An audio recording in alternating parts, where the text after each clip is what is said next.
Hello YouTube and welcome to Star Wars Battlefront, Groundworks Plays. This is the first look of the Star Wars Battlefront by Electronic Arts and DICE Studio, based here in Stockholm, which is producing the new Star Wars Battlefront. And with that being said, this is, it has three modes. The first one is sort of like a friendly co-op, sort of solo, but co-op game of survival, and that's the one that you can actually see here in the trailer. So I'm going through this introduction and coming up to the gameplay. So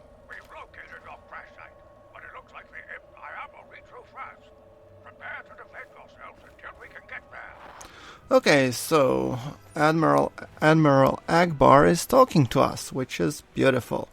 Now, this is basically wave after wave of stormtroopers and different Imperial stuff thrown at you, which you can actually use to basically try and survive for as long as you can.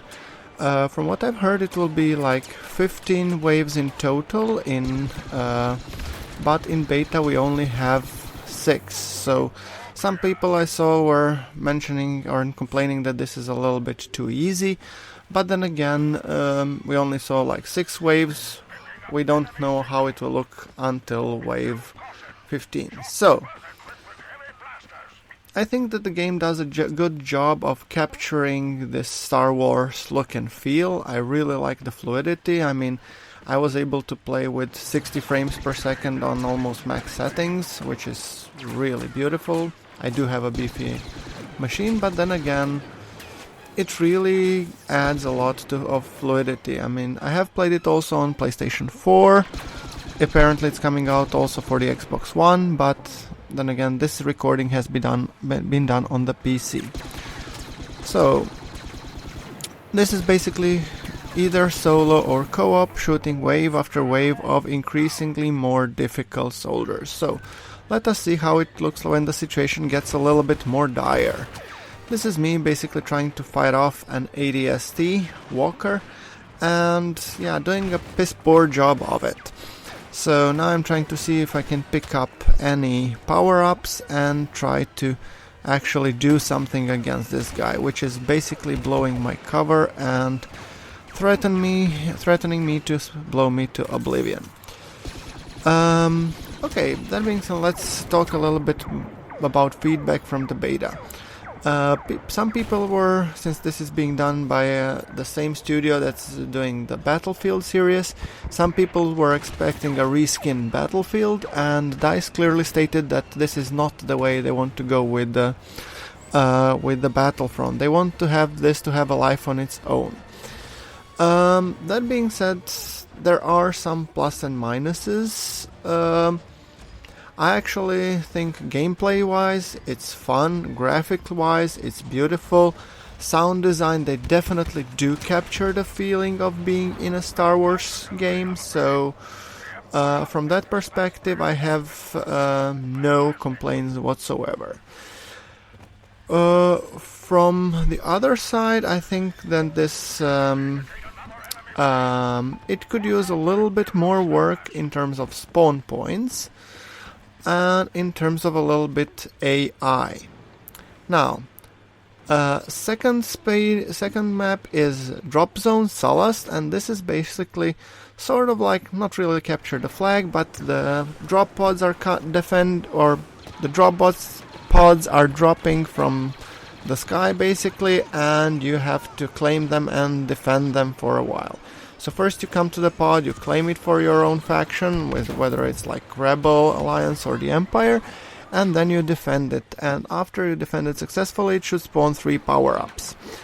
So it feels a little bit more, people were saying this feels a little bit more like Call of Duty, and granted it's much faster paced than the original Battlefield, and actually I'm okay with it.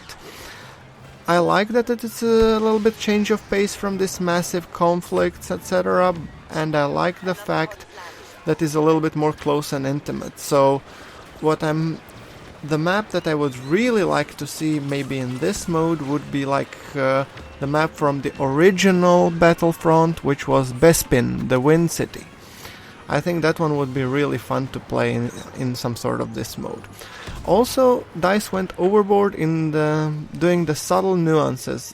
Depending, for example, on your faction, whether you're winning or not, let's say that we are now rebels and let's say that we are winning, sometime midway you would see probably a Star Destroyer or an Imperial ship taking damage and crashing to the surface. If you played as an Empire and you see the opposite, you would see basically a Rebel command ship also crashing into the surface. So I like these kind of subtle nuances, and people are just discovering it. So I'm thinking before people start making strong opinions whether or not this should be more like Battlefield or it should be more like old Battlefront, let's give the game a chance to shine on its own.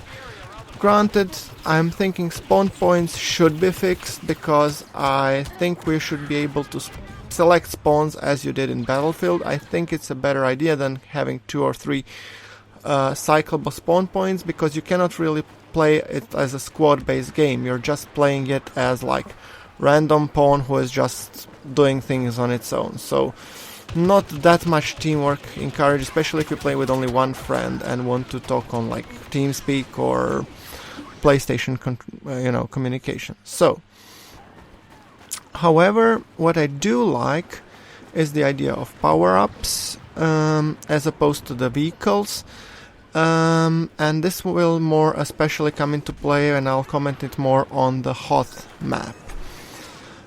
More about the drop zone. Yeah, I haven't seen that many weapons, to be honest. I saw a couple of, blaster rifles, and I'm pretty sure I will be forming my opinion when I see actually more of weapons being deployed. But right now, all of them look like more samey, except maybe the cycler rifle or something else. But they do have a very little recoil, as I guess laser guns should. I'm not an expert on laser guns, but then again, it just feels right. So, feeling-wise, they pretty much nailed it in my opinion. So, yes, as you can see here on this map, we were a little bit winning, and I'm not sure if on this you would see the Imperial ship taking damage or not, or probably it was in my other game that I was playing. So, like I said, drop zone. This is more convenient for a smaller intimate maps that you want if you want faster pace, more like Call of Duty style. Some people saying it's an afterthought. Well, even if it is, it fits kind of nice with the universe of the Star Wars. So when it comes to the Hoth, and this is like a big, like massive conflict that DICE and Battlefield as series is known for.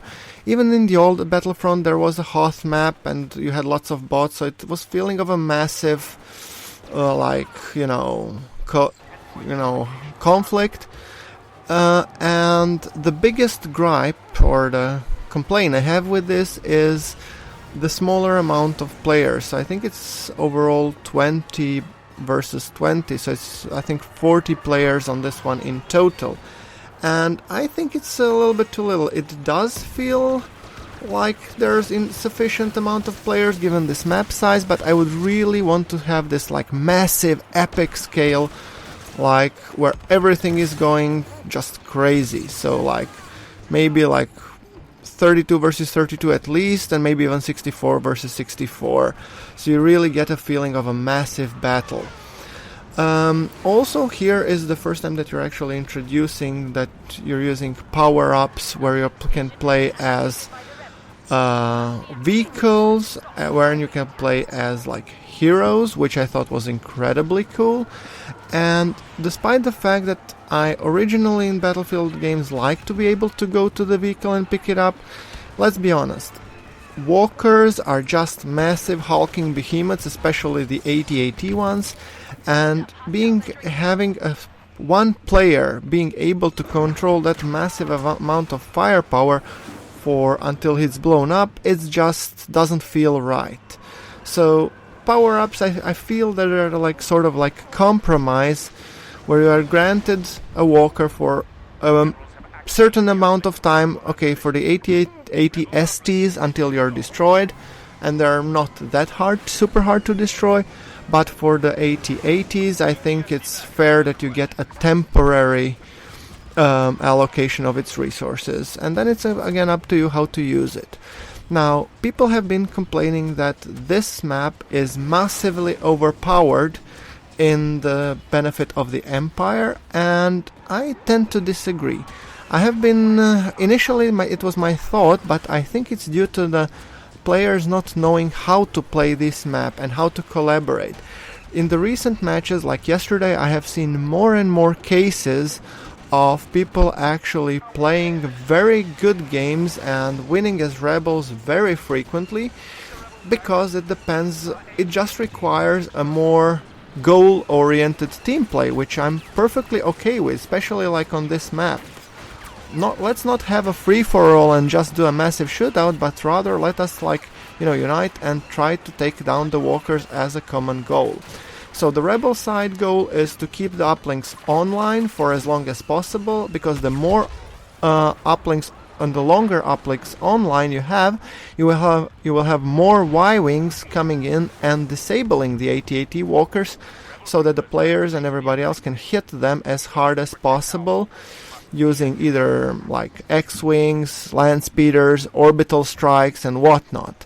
So once that the walker shields are down, you have many options on how to take them pretty easily.